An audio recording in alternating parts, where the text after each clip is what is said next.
You ask Tiger to calculate. This deals with linear inequalities with one unknown. The final result is w smaller than 4. Let's solve it step by step. Simplify the expression. Break up the fraction.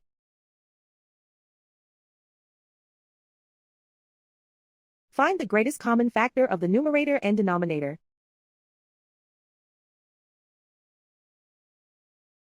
Factor out and cancel the greatest common factor.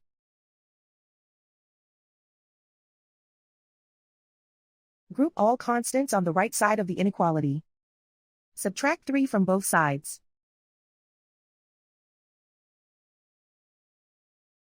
Simplify the arithmetic.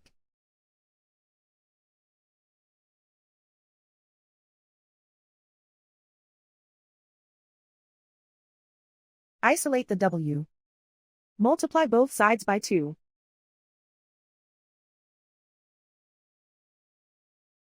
Group like terms.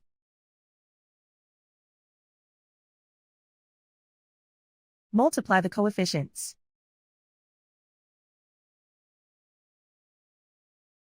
Simplify the fraction.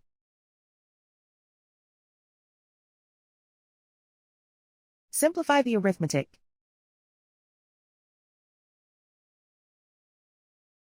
Plot the solution on a coordinate grid. And so the final result is w smaller than 4.